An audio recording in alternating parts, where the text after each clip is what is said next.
In 3 minutes, we'll starting the discussion. In 3 minutes. Very soon. And we are having this discussion about the ways to promote, share and support chess and creators. How can we help chess community to grow and make it better? How can we do it? That's the idea. Okay, I'll just contact our friend Bizzy in 2 minutes. Just 2 minutes and we'll be starting the discussion rolling. I guess you will like it because we have some of the important stuff to share. In the meantime, we want you to share your opinion and your experience as well. And the topic of today, as I just mentioned before, is the ways to promote, share and support chess and creators. How can we help chess community to grow and make it better? We'll be discussing this stuff. And maybe just briefly what we want to discuss today. Today we'll be discussing the ways of promoting sharing chess with others, how to share our passion with the help of modern media, how can we share our knowledge and experience, how much time, money, resources is needed to do such things as streaming, creating content, running a chess club, teaching others, all of this stuff, what kind of tools and equipment is needed to start streaming chess, what is the difference between playing, teaching, creating content and streaming, what can we do to promote chess better, more efficient to a wider audience, and we'll be talking about streamer chess community, and the last part will be what are the ways we can support our members and how we can do it or either Twitch or YouTube, and what matters for the content creators, streamers and viewers, what really matters. Okay, we are joining our friend. Now I am disappearing for a moment, and in a moment you can see me on the bigger screen because we'll be having the collaboration with our friend Bizzy TT. He's a great guy, he's a supporter, and you'll be having the opportunity to ask him any questions you wish.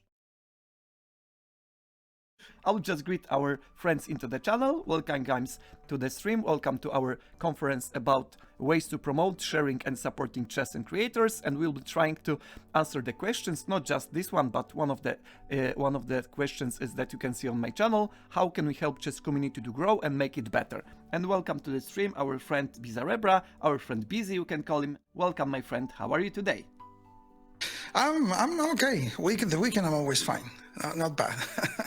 How are you? Yeah, I'm great. I'm super excited because you just probably know that I just crossed 1,000 followers at Twitch, and this is some like gift for the community from me and from my let's say audience to make 5 collabs this week. It is the record. I have never made that many, and that's why I am super excited because there are great people who are super passionate about chess, who are pretty much, let's say, very excited about collaboration. They want to share a lot of stuff, and in the meantime, I guess they are super, let's say, friendly and super supportive as you, because you are one of the guys that will be talking about the initiative a little bit later, that you started this rolling, and I'm super grateful about it, but we'll reveal the secret a little bit later, right?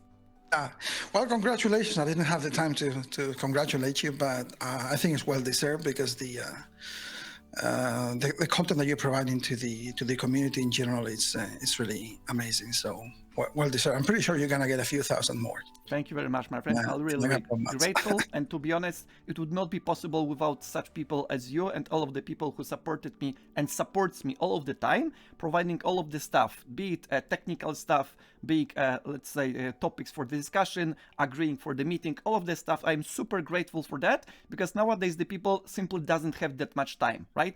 We are just living with the society that is, let's say, speeding up, some like making a speed run, right? And that's why it's some like a little bit crazy because it's not that easy as people may think to make some like a normal meeting, right? Normal in a sense that we are agree on a, let's say, any schedule, and we do, let's say, make the conversation about so-called anything. But of course we are in a chess community, therefore will be, let's say, a little bit focused over the things related to chess. And maybe let's talk about chess.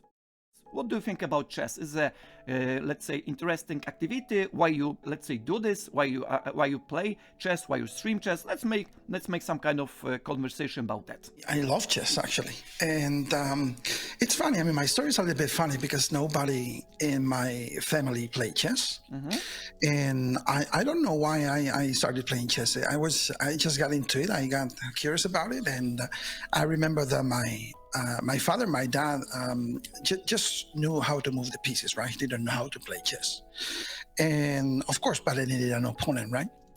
So he kind of moved the pieces and he played with me so that I could play. And then I joined. After that, I joined a club at school, and then I started playing a little bit, but just for fun. I didn't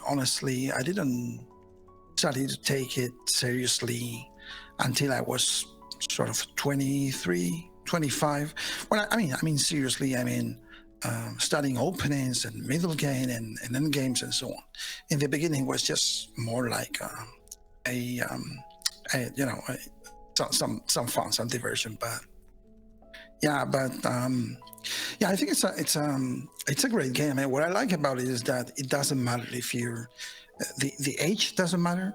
Your weight, your height, whatever, you can find a guy with 150 kilos, playing a little girl, and she can beat him, right?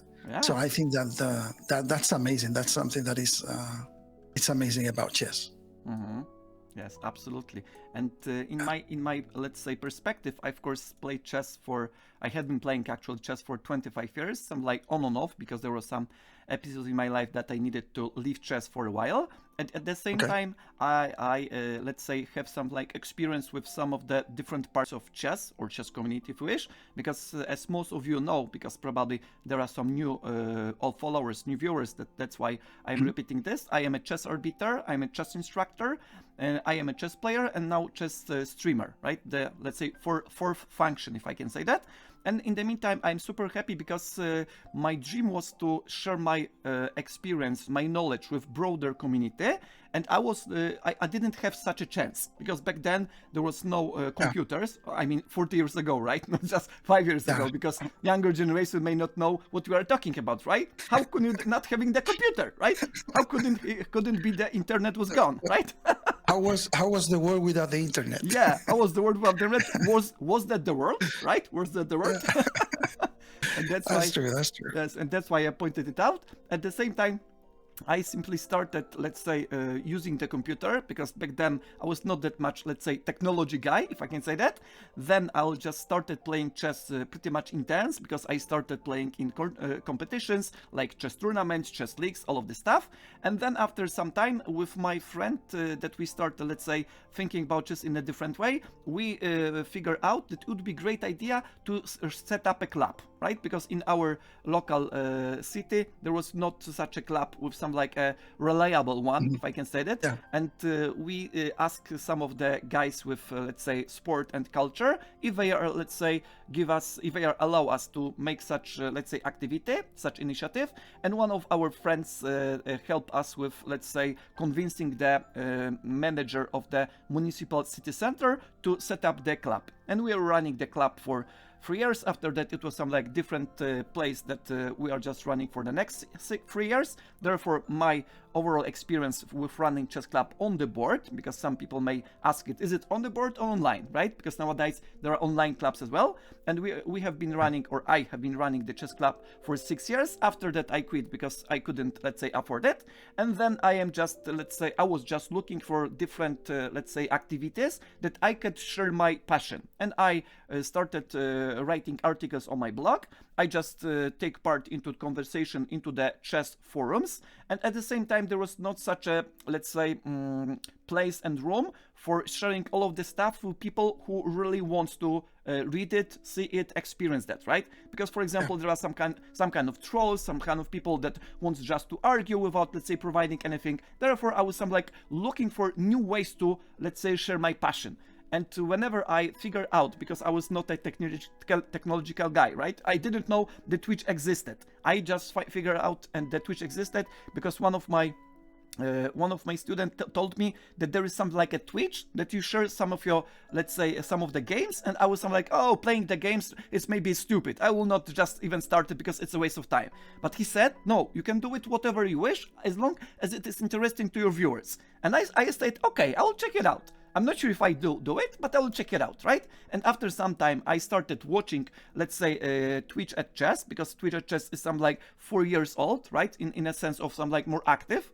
And then after, let's say, 2 years of 2 years of watching, I decided it would be great, because if I can manage all of the basic stuff related to streaming, some like a camera, some like microphone, all of the technological stuff, I can do it and I can share it as well. And I am now in the position that I am super happy because I can do it. I do it in a, let's say, reasonable, let's say, technology, if I can say that. There is some like the things that are good enough, at least on my standards. At the same time, I'm sharing the passion. I try people to learn how to think, how to make decisions. I am making the collaborations as we are having right now. I am helping others to, let's say, understand chess, enjoy chess. I'll provide some kind of interesting, let's say, remarks, some kind of questions. Recently, I'm not sure if you know, but I am super proud of that, and my community as well, that we are having the collaboration with Dr. Luka Popov, right? The scientist, the physician that started, let's say, helping all chess improvers. And I am super grateful because there are a lot of passionates, a lot of great people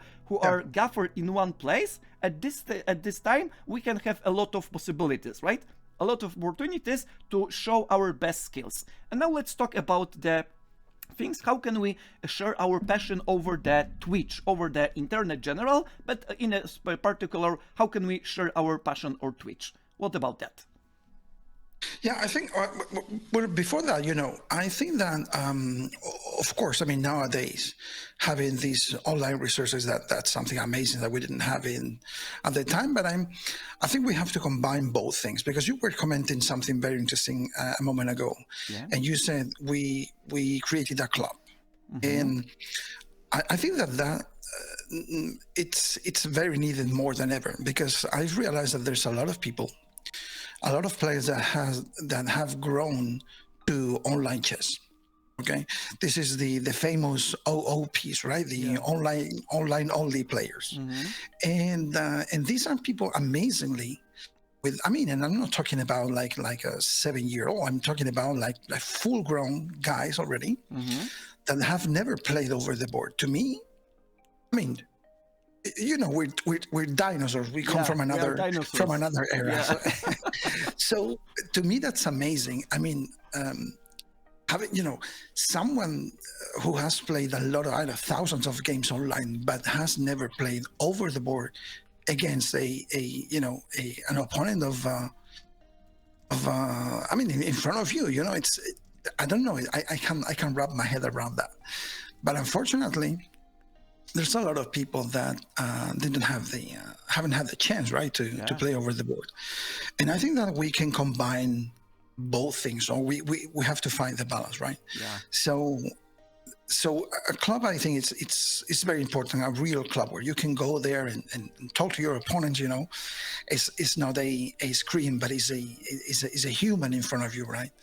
And touch the pieces, and the chessboard. That's I think that's something we have to do. A lot of people don't know that, sadly, but and well, when it comes to online, as you were mentioning a while ago, we didn't have these chances like 15 years ago, 20 years ago, or so we had to find another methods, like going to the club, or you wanted to learn something about chess, you had to read a book, right? Yeah. Or you have to buy, or you have to find someone who could teach you what they know. Yeah.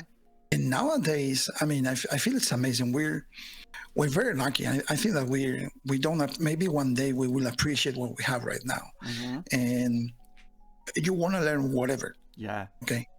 Whether it is chess or cooking or whatever, and you have a lot of resources for free on YouTube, for example, and a lot of channels, and you have people like you and many others who share their knowledge for free on Twitch. I think that's something very valuable that a lot of people don't realize that we have right now. Maybe in the future we will, but I think we have to Yeah, we have to use that opportunity to share what we know with others, right? And that's what my goal when I started streaming chess. It was like, I mean, to me, just playing chess was pointless. You know what I mean? Because everybody can play chess, and I wanted to do something different, and I wanted to do something entertaining and useful for my viewership, right? Mm-hmm. So that was my goal from the beginning, and and I think that Twitch actually is a great tool for that. Not just, I mean, if you can, it's like everything. The tool is there, right? Mm-hmm. Now it depends how you use it. And there are just people that just, go there and play and do nothing Mm-hmm. other than that. And to me, I mean, I respect everything, but to me, I think that the most important is that you can share something with the people that come see you, right? Mm-hmm. So, and yeah, I think that Twitch is a great opportunity for that. Also YouTube, but I mean YouTube requires more work. We have a lot of colleagues that have YouTube channels, but that requires a lot more of work. While Mm-hmm. streaming is something that you do anytime, and it's accessible to everybody. So I guess that we have no excuse not to do it. Yeah, definitely. And in our times, I mean our times in 2022, there are a lot of technology, a lot of devices, a lot of tools that we can use that. And I guess it is just a matter of preference, right? Because some people may stream chess on YouTube, some people may stream chess on Twitch, some people can make podcasts. Some people can create videos, some people can write articles, some people can create courses. There are a lot of resources, as you just mentioned, and there are a lot of, let's say, different ways of promoting and sharing chess with others.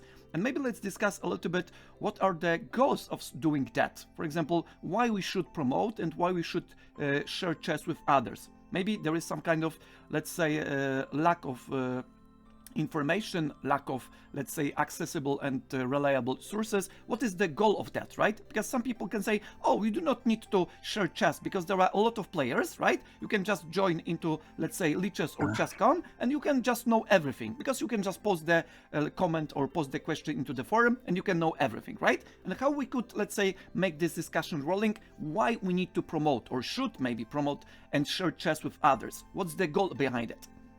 Yeah, well, I think first off, I think that is it's the nature of the human being, right? It's like share things with others and build communities, right? And I wouldn't like a place where chess would be something like only available to the elite, right? Mm-hmm. Something available to a few. That would be very sad. So I think that kind of is a question because. I mean, and I know that I know what you're saying. I mean, I hear you. That there are some people that say, okay, why should we share? But then what you're doing is a private club, right? Yeah. Where chess is only available to a few, and I don't think that's the right thing to do because I mean, if it was a private club when we first learned chess, we wouldn't be playing today, right? Mm-hmm. So I guess that is something that we should be sharing with everybody willing to learn chess. And lately there's a lot of people wanted to play chess. I think that it has a lot to do with the Netflix series, right? Queen's Gambit. The Queen's Gambit, and there's been an influx of players in the last 2 years, I would say. Yes, 2 years. Yes. That just started and they like the series and they're like, oh, I think that I should. And I found a lot of people that, when you ask them, how did you start in this? Because I saw the Queen's Gambit and I was curious. And I think, I mean, when you find those people, I think it's a joy, sharing things with them if they're willing to, to learn. Mm-hmm. So I never had that view that anything might be only a something private for a few, right? Mm-hmm. Something elitist. Exclusively I think for the narrow group, right? Mm-hmm. And yeah, let alone chess, right? Which is a game that has been around for centuries. So yeah. I guess that that's an interesting question actually, because I think there's the two approaches, right? Mm-hmm. And you have both examples all over the internet. You have the the view that thinks that everything should be shared and for free, and there's the other view that says, okay, I want to get some money for this, right? And I get both points, right? And we all know sites that are for free or are commercial bad. But in general, I'm more inclined to think that everything should be for free. But I get that, some people make a living of this and they create content, and I'm willing to pay for that, content. If it's quality content, that's fine. Especially if it's something like valuable and you need it and you do not have the resources, neither the time to search for this kind of information or service, that you have this, let's say, for free, but you will, in return, you're just giving the opportunity for the content creator, no matter if it is a streamer, content creator, or podcaster, right? No matter what is the name of that you will give him the chance to do it something like a full time, like a normal job, right? Instead of going to the factory and working for the things that he probably can hate, he will just love it, what he does, and he will do it way better because he loves that, right? At the same time, he didn't need to have some like additional jobs, right? Switching the jobs between, and he will just focus over one thing, especially if he loves that. He will be the better quality, and after that there will be interaction, right? For example, there is a thing that I am recently discovering, that I'll try to make the collaborations as best as possible, and in the meantime there are some people there are some stuff that people do not know, because for example I need to let's say agree on the schedule, right? Because some people are working, having family, having obligations, all of this stuff, right? In the meantime I need to, let's say, prepare the content, I mean in the general sense, right? Either a stream, either a podcast, either a video, we call it the content, right? With the sense that it would be interesting for the viewers, for the audience. At the same time, it would be interesting and some kind of beneficial and valuable for my content collaboration partner, right? For example, if I have the collaboration about the, let's say, streamers who are, let's say, in a lower level of chess, and I ask him or her what are the most interesting and most important points in your game that you are a little bit suffering on having some kind of problems, then we are just, let's say, exchanging the, let's say, things, what we need to address for you to be beneficial. At the same time, it would be beneficial for our community, right?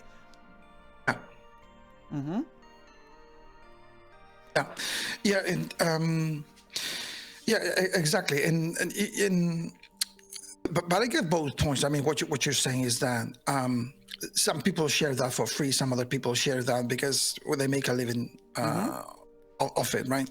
Yeah. And I get both points, right? I get both points. I mean, when people say, okay, I need to make a living, and I'm putting in my time and I'm sharing with you the content, and so you have to pay for it. And I'm more, again, if it's quality content, I'm more than willing to pay for it. Okay.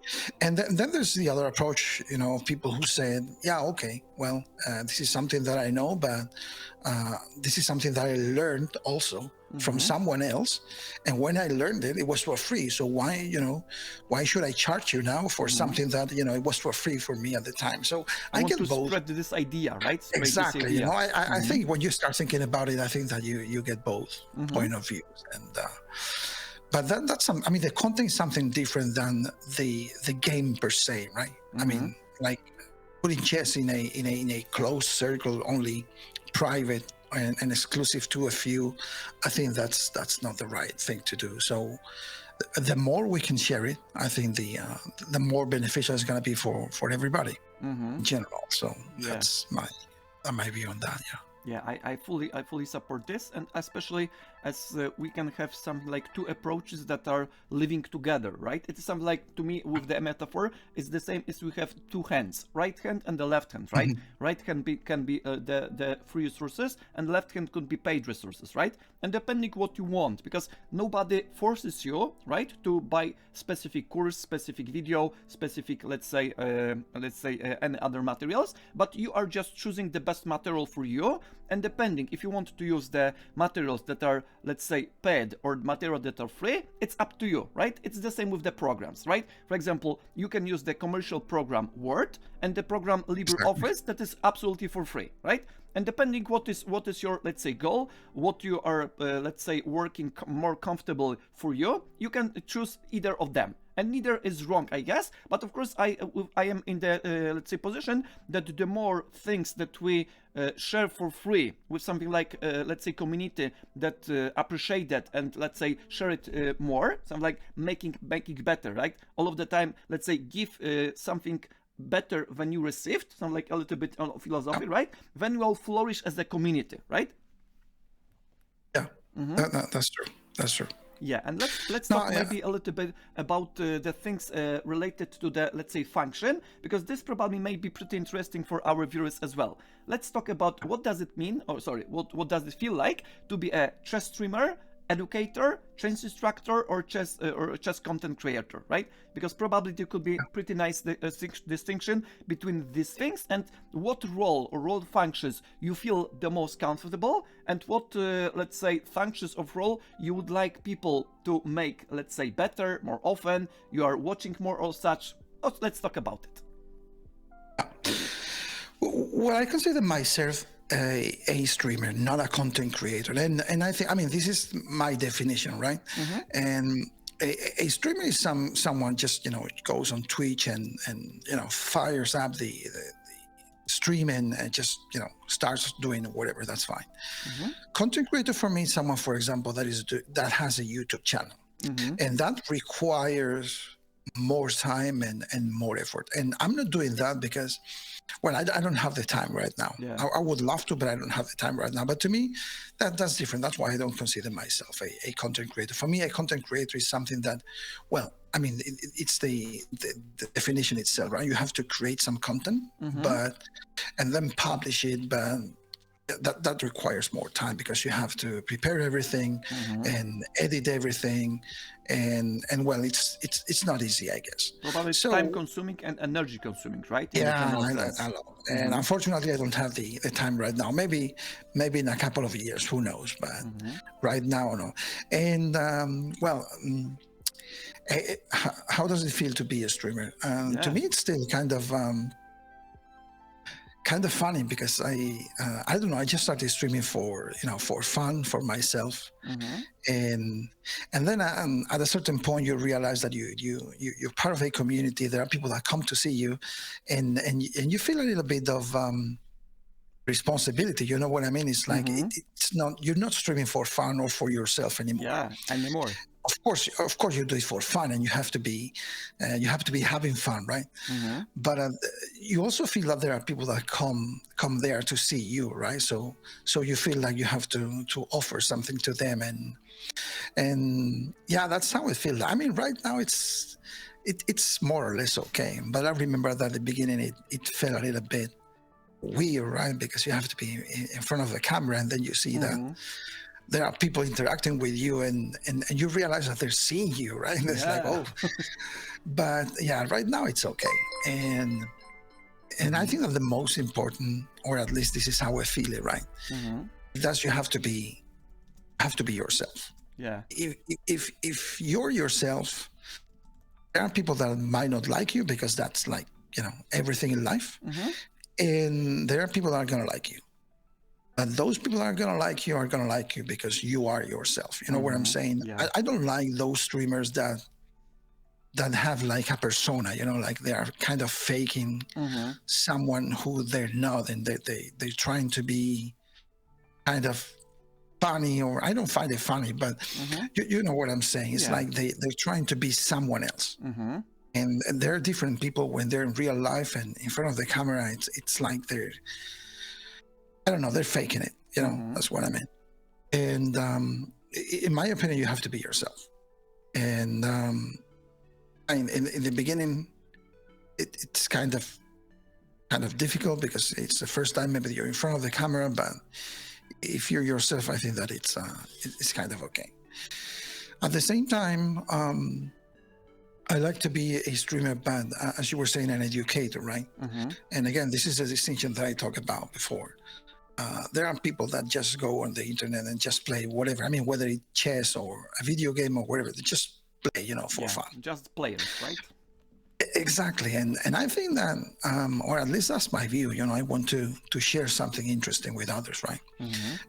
And then I always coming up with things, or even if it's playing, but you're trying to explain moves or whatever. So you're trying to share with you the few things that you know with others, right? So in that sense, you're an educator, and actually that's a tag that I like to put in my streams. Like educational. Because I hope that it's educational.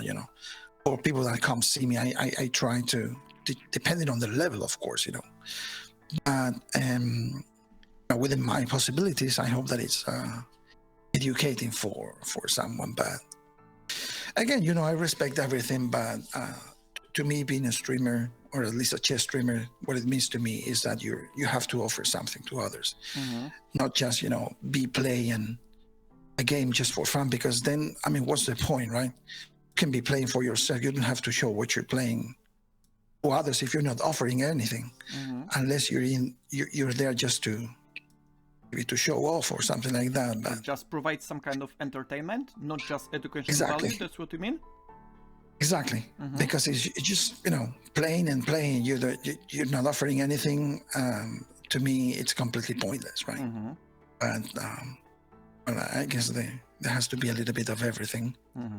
The community, but that's how I consider being a streamer / educator, right? At least in chess, I don't know in other categories how it would be, but at least in chess, I think that you can always offer something to people that are willing to learn. So yeah, got it.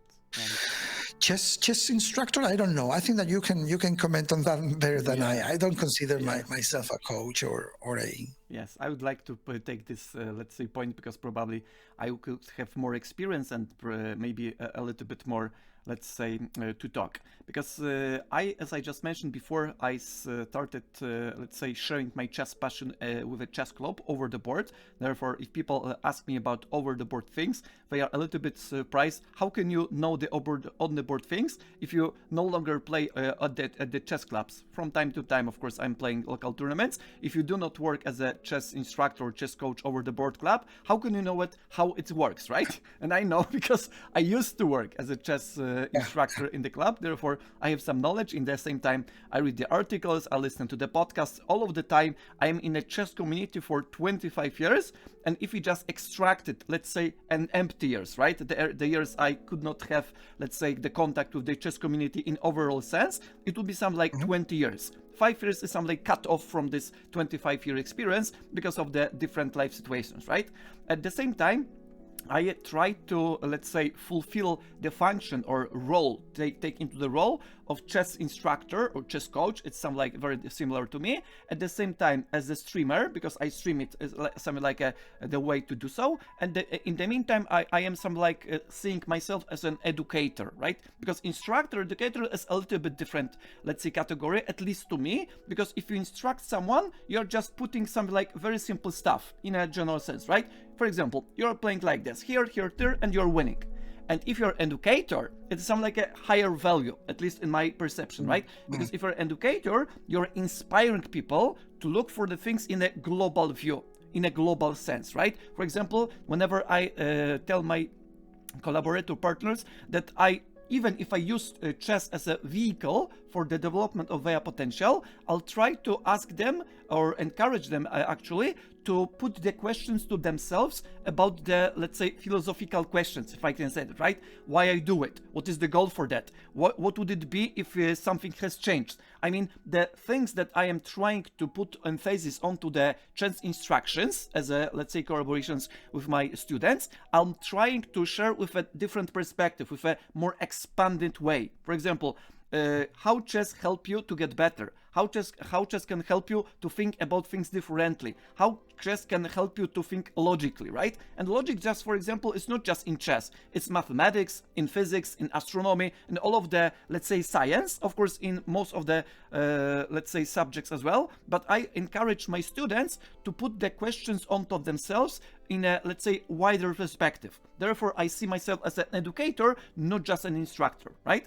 And this is my, let's say, perception. And in the meantime, whenever I want to let's say, share some valuable, let's say, experience and lessons, or some of the tips, I'll try to encourage my partners, viewers, and audience to think in a, let's say, out of the box, right? Some like looking on the things without some kind of external perspective. Even if there are simple things over the chessboard that we can, let's say, discuss without too much hesitant, I'll ask my viewers and collaborating partners to look with different perspective. And whenever I see, whenever I experience, I'm like, aha, oh, I didn't know that. It is some like, I feeling some like very much happy, because now I know we are growing, right? We are, let's say, expanding via, let's say, potential, and growing in the sense of being better players, better human beings, better, let's say, guys who can share the knowledge into the other players at their channels as well.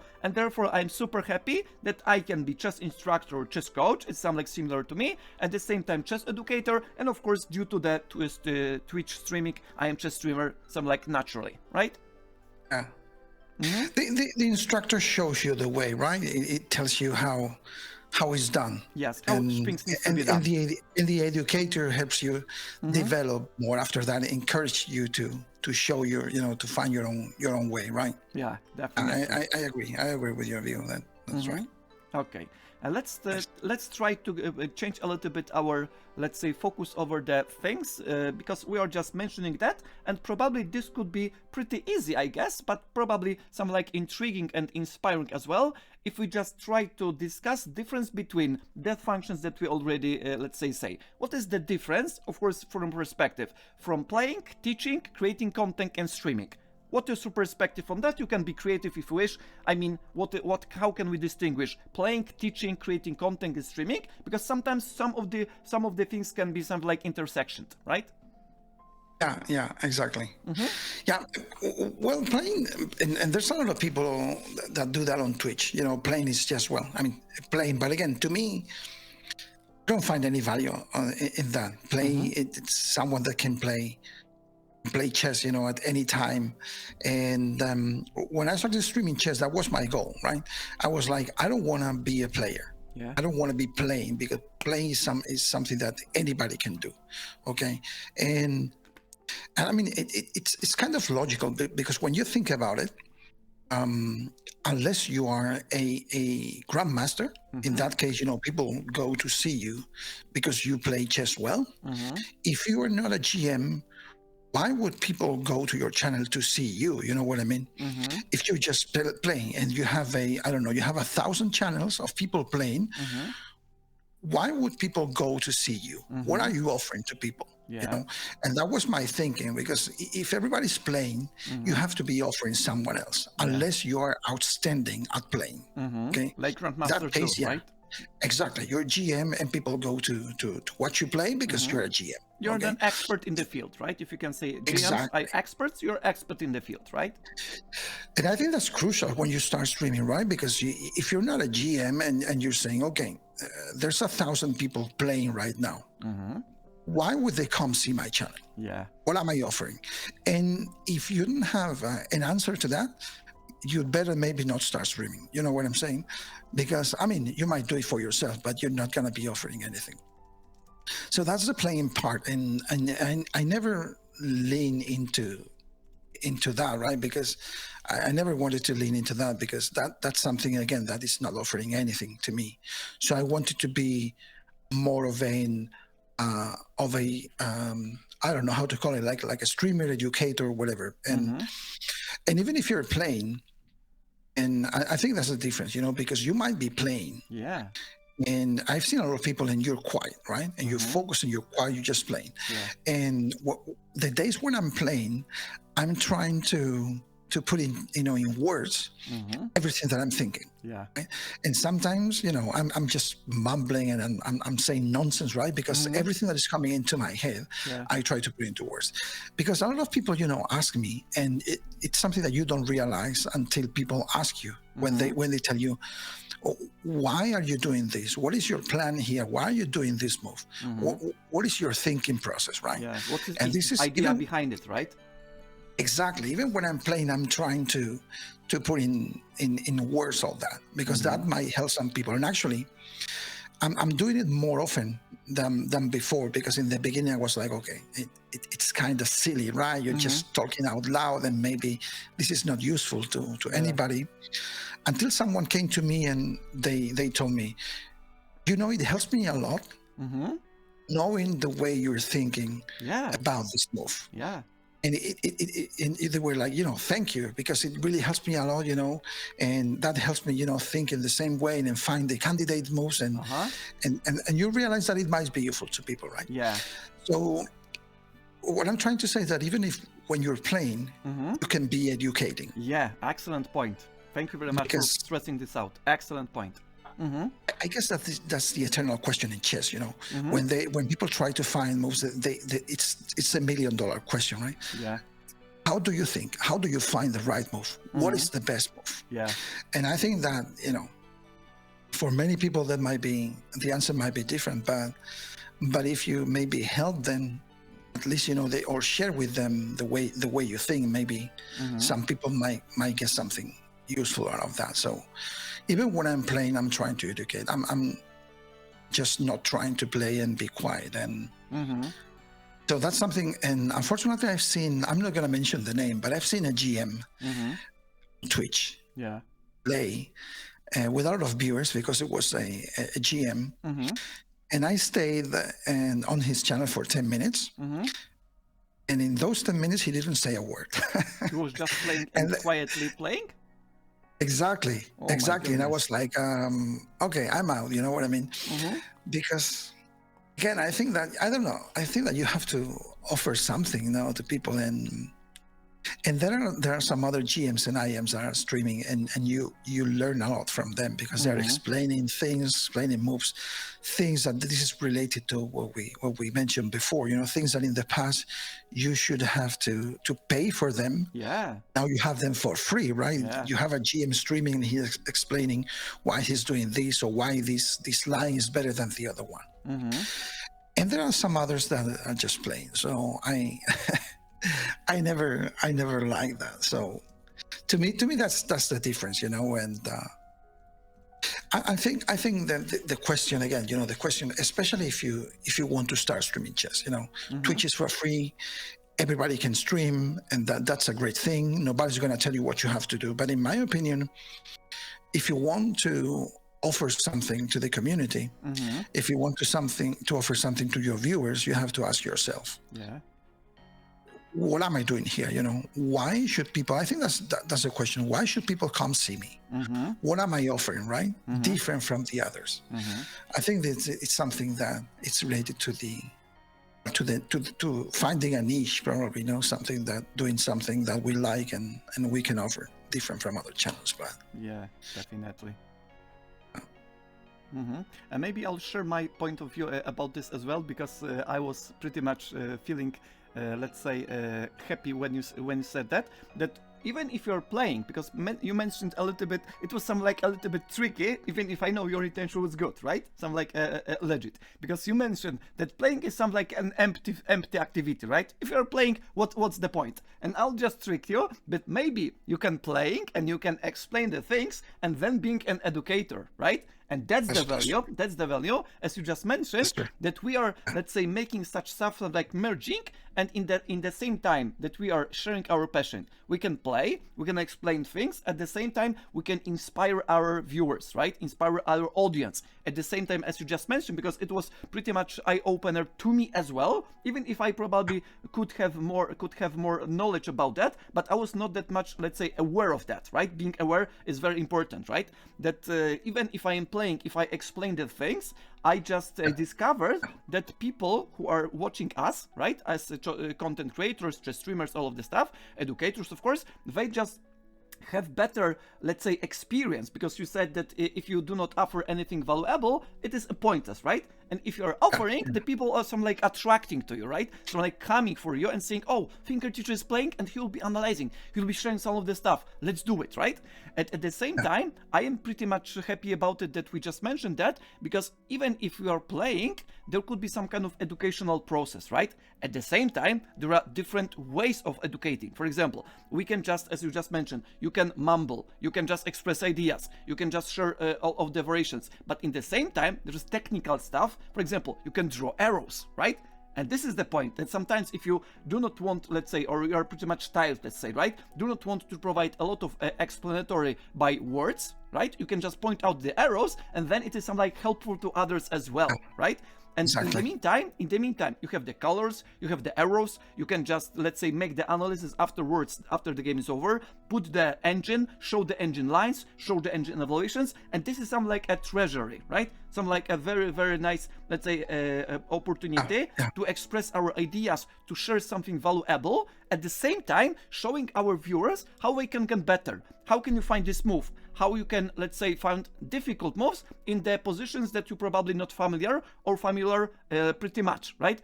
What is the, let's say, idea behind it?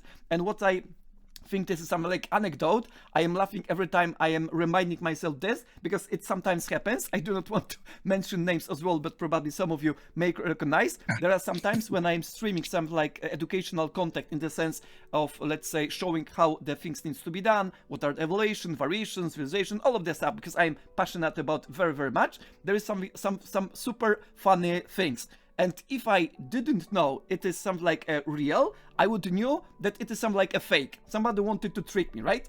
And what is the point? Somebody says something like that. Thinker Teacher, today's your stream was very, very good one. Very high quality, very good examples, all of the stuff is great. But that was a little bit too easy, I guess. Too easy, and I think you should provide a little bit, let's say, higher level exercises. And now, very important part, because I said, let's say, at the beginning of the stream, this content and the educational run, right? This content of streaming today will be most often, let's say, beneficial for players at the range of 1100 up to 1500 litres rapid, right? Because I'll just give some kind of range. And the player who said that, he says, it's excellent, it's great, good examples, but a little bit, sorry, a way too easy. I would like you to make a little bit more difficult. And after that, I'm asking this guy, what's your rating? 2200. I find it hilarious, because I focus over the 15 or 1600, right? He says, it's excellent, it's great, it's excellently, let's say, provided all of this stuff, right? It's great, but the examples are a little bit too easy. What's your rating? 2200. That's a funny question. I'm amazed. I'm very amused by the question. When you're offering something, and people are enjoying the content and they're learning something, but they always ask the question, what is your feeder rating? It's like that is your value, right? So even if I'm telling you something that is useful to you, if I'm not 2000, people are like, okay, well, okay, you're not 2000.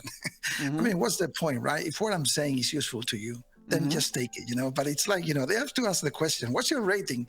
Oh, 2300. Oh, okay, then that's Then I will stay, if right? you say, if you say 1800, they're like, I'll look for better, right? Yeah, exactly. Yeah. No, I agree with you. And I should have explained that before. What I meant by playing, or at least playing on stream, is to me, what it means is the thing that you're doing when your camera is off and your microphone is off, right? So you're playing online all over the board. You're not saying out loud what the moves. You're not saying out loud what you think. You're just playing, quietly. And that's what I mean by playing. There's a lot of people on Twitch that do that, even when the camera is on and the microphone is on. They just don't speak into the microphone. They don't speak to their viewers. They don't say anything. They just play and be quiet. So I should have explained that, but that's what I meant by playing. So when I'm playing, what I try to do is to play and educate at the same time. Not only when I'm playing, but when I have time, what I like to do is that I finish the game. And for playing a new game, what I like to do is that I go into the analysis and I analyze the game myself. Okay. I explain my ideas and I try to interact with the chat. And there are some other guys that say, oh, maybe, you should have played this move. And then we discuss, right? Rather than or just turning on the computer or whatever, or playing another right away. And sometimes there is a guy who is pretty annoying that tell you something like that. Busy. There is another line you should show because it is very important one, right? And now you know it's Thinker Teacher. Yeah, but I think that that's it. Yeah, it's a joke, but I think that's the whole point. That's the point of it, right? And you play a game, and then you analyze the game, and you interact with the community, and then you see that there's this sort of interaction. So that to me is being a chess streamer, and not be just a chess player. And I see a lot of chess players that just don't say anything, or they only say that. The only thing that they say is just they swear when they lose, and that's it. I don't know. That's my view on that, be a gesture. Yeah, I guess it's a pretty good one. If we just sum up a little bit of this, let's say, topics that we are talking about: playing, teaching, creating, and streaming, right? It would be something like that. If you offer something valuable, it doesn't matter what you do, as long as you offer something valuable and your viewers is happy about it and want to join you, right? Want to follow you, want to interact with you, right? Because if the viewers is not interactive, sometimes, not all of the time, right? But sometimes it's something like a little bit emptiness, right? You're just giving everything and the audience is something like not interacting, and you think like, maybe they are gone, right? Maybe they are not listening, maybe it's not interesting. If there is no some kind of feedback, it's a way more difficult to teach. Do you have this impression? Teach and interact in general, right? Absolutely. And I mean, that's an excellent point, because I think there is in general this misconception that you can only offer something of value if you're a title player. Yeah. If you're a GM or an IM.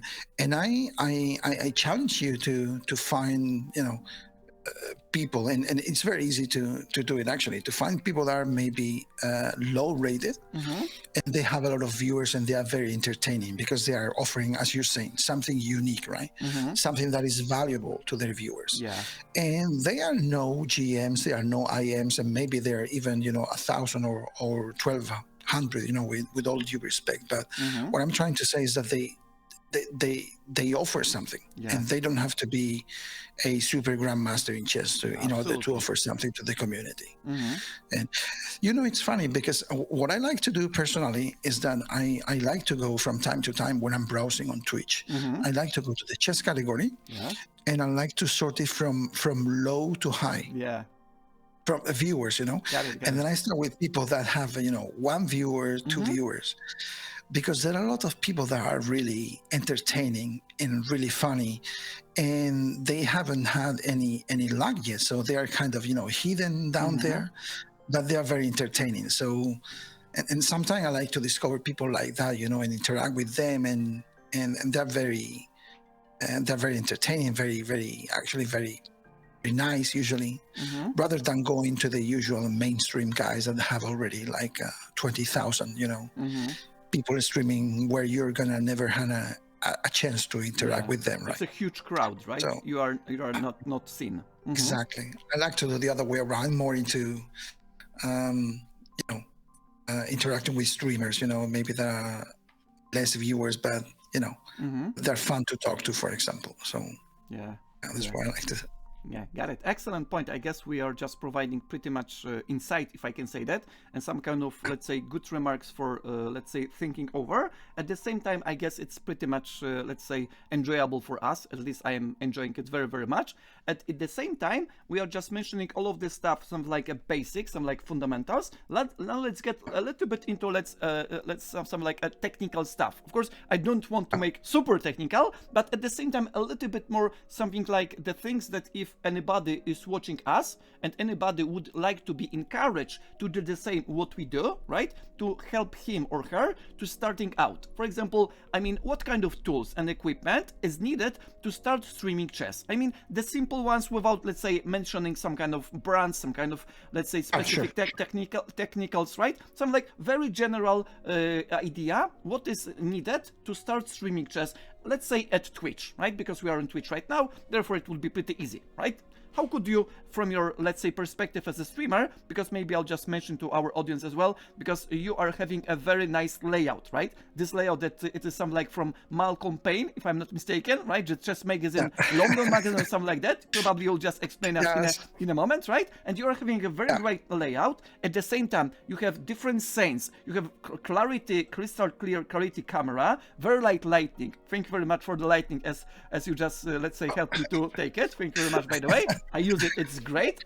At the same time, you are something like the guy who is taking care of all of the stuff. I mean, all the stuff in a visual way, in a sound, in the all of the stuff that is something like experience on the other part, right? You're interacting, you're having great scenes, you're having a very bright, let's say, light, all of the things that is something like, let's say, close to perfection, if I can say that. But if there are people who'd like to start streaming, probably they may not be at such a high level of, let's say, technology or knowing about this stuff. What would you recommend for these guys? How they can start out streaming chess? What is absolutely necessary? Without that, they could not stream, right? Something like the basic stuff. How could you, let's say, explain this stuff? At the same time, what about your layout as this magazine? Sure. Yeah, well, let's start with the technical part, in my opinion.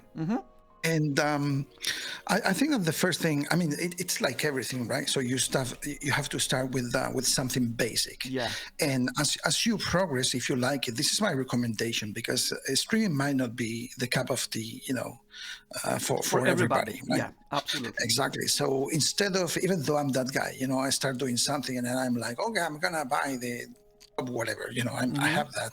All of the equipment. Defect, I have that defect. I shouldn't do that anyway.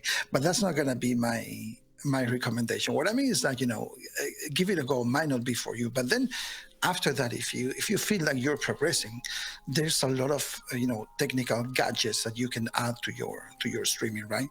But if you want to start, in my opinion, the fundamental thing is the microphone, right?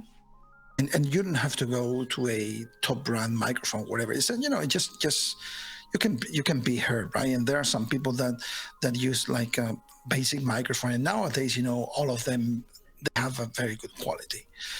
I've seen people that have a microphone and don't have a webcam, because either they don't have one, or either they're kind of shy and they don't want to be, they don't want to show their face on stream.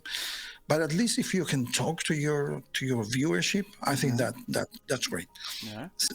Of course, if you have the camera, to me that goes a long way, in start creating some community, because people like to see you, right? And think of any streamer that you like. Think of yourself. Think of Thinker Teacher without a camera. Talking to you without a camera, it wouldn't be the same, right? Yeah. People like to see you. And maybe I'll just interrupt for a second. Maybe probably this is something like equivalent. I'm not kidding. Maybe it's equivalent of being real life, right? Because if I can see you, I can see your reactions, your expressions, your all of the stuff. It is something like you are the person who is close to me, even if you're, let's say, kilometers away, right? But you are close to me. And then I have the impression that you are feeling like in a family, right? This sounds like you are very close. You are gathering in one room, for example, a virtual room, and we are the family, right? And that's why having the camera as the next step after the audio, right? After the good microphone, good sound quality, is something like a next step if you want to be recognizable, because after that we'll be saying about, let's say, gaining viewers, all of the supporters, right? Because it is something like necessary to give from yourself something valuable, to get something in return from your beneficents, right? What about that? Yeah, exactly. I fully agree, and I think that the camera is the next step. That people want to see you, right? But then the microphone is the first thing that you need, and the camera, I think that, and yeah, well, I mean, again, there are some people, I think that there's no excuse not to have one. I think that all these technical stuff nowadays, depending on the brand, of course, you can go and you can spend thousands of dollars in a camera or in a microphone, but you don't have to spend that much in order to have something with good quality nowadays. I think that some people have the problem of, they're just shy, and they don't want to show their face. At that point, I would say, I would ask themselves, if streaming is right for them or not, because again, people want to see you, and that's my opinion. Yeah. So if you're shy, if you don't want to show your face, maybe streaming is not for you, and that's okay. There's nothing wrong with that. Yeah. But I think that first thing, of course, they want to hear you, because if you have a streaming where you're seeing the screen and there's no sound, there's no, even if there's music, you know what I'm saying? If they don't hear you, that music is not people the are same. gonna go away. People are gonna go away. Yeah. If they're hearing you, they're gonna stay. If you're a nice guy, that's fine. I know people that have a lot of viewers and followers and they don't use a camera, right? But I'm pretty sure that when if those same people start using a camera, they would have a 50% Maybe more. let's put this in a, let's say, bigger perspective. Without having the camera, there is an exception that you can gain popularity pretty much, right? Let's put it this way, right? Because most of the time I do not see, let's say, more than 1%, literally 1% of the streamers who get the success just with the microphone without the, let's say, video, right? Therefore, audio and microphone and sound is absolutely basics, right? After you just, let's say, adjust for that, some like feel comfortable, you can start, let's say, revealing the face, right? For example, having 100 followers, I'll reveal the face. It is some like incentive for your followers to make some like, okay, just 100, right? Not a very big threshold. What about that? That's true. I think, but I think that that some people are simply, shy. They don't want to show. I've tried that with a few of mates that don't have a camera, and then I guess that they have different reasons. But some of them, they don't want to show their face. But okay, it's their option. You can't force anyone. But I think that that would go a long way. When people see you, I think that that's something very important. And pretty much, in my opinion, you don't need anything else. I mean, you can start with a microphone and a camera, and if you like it, if you plan on keeping on streaming, then you can add more stuff. We're talking about the illumination, for example, which is good. You can maybe in the future you can have a better camera, a better microphone, whatever. Maybe some kind of when layouts, you realize, right? Layouts and other animations, right? Exactly. There's a lot of gadgets, but I think that if you want to start and just you can buy a additional cheap, stuff, right? Microphone, exactly, and webcam, you can start. That's one thing. I mean, that's the technical part, but that's not everything. Yes, that's why I wanted you to ask you about, or let's say, elaborate on the not technical part, because just technical part, probably everybody, let's say, can buy it, right? You go to the store, you just make a purchase over the online. After a few days, you have everything set up. Let's say somebody will just plug in all of the stuff, and then you are the pupiller, your live thinker teacher. Not then yet. you start. Now the weather. No, not yet. The layout is, in my opinion, very important, right? And some people just don't give it the importance that it needs, right? And I personally find it a little bit, or this is the perception that I get. When you see someone that has just taken the whole screen, screen capture, the whole screen. It feels a little bit lazy, with all due respect, because it's like, you're not putting in the effort that you need, to because it's more appealing, right? You were mentioning before my layout, you can imagine the amount of hours and effort that I put into that, because I'm that kind of guy, if it's not perfectly aligned, if it's you're close to perfectionist. I just experienced that. So you're close to perfectionist. So everybody's like, "Oh, I like your layout," and I'm like, "Well, I mean, if you knew the amount of hours that I put into you wouldn't like that." And people might say, but it's okay like this, but if I do know that it's not okay, I'm not happy, so I think that you have to put a little bit of effort, and it's gonna be very rewarding, at least for yourself, because you like it. This is the most important. You like it. Maybe I'll just interrupt for a second, because probably this would be interesting for our viewers, okay? Because I guess I have the impression that you are pointing out very important part, that if somebody is just sharing the screen, so like a full browser, right, website, it's probably not that great, but not because of the laziness. Probably this could be as well, but probably due to the lack of the I'm not sure if this is a harsh word, but some kind of respect Sure, for the viewers. yeah. Respect, I mean, because, for example, it is the same.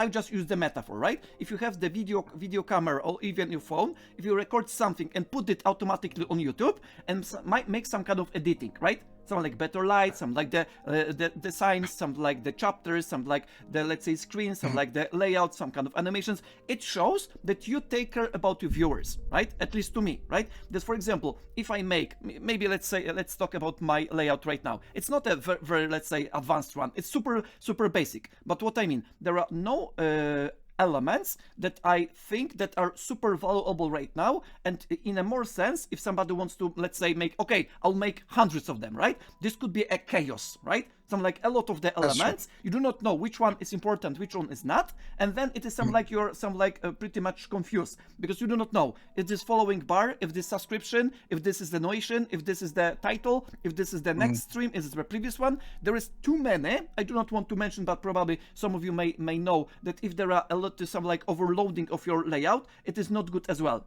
This could be some like kind of golden proportion, right? Like in mathematics, right? That you need to, let's say, make some like additional stuff, but you cannot make it too much because too much will be some like overwhelming to the viewers, right? Sure. Please continue. No, that's absolutely true, and I think that maybe that comes later, with the and maybe I said that it was lazy. Maybe that's not the word, but what I mean is that we were mentioning before that you have to stand out somehow. So, in my opinion, you can stand out in two ways. Or you should stand out in two ways. One is the content, because again, if you have something very pretty and very flashy and it's beautiful, and then you're offering nothing, people are not going to stay. People are going to come because it's wow, this is very nice. But then we're going to say, okay, well, but you're not offering anything, and they're going to go away. Yeah, as you just mentioned, it is something like a flash, right? I'm just linking for 5 seconds. Wow, it's beautiful. After a minute, sorry, I'm too right. It doesn't make sense to stay away, right?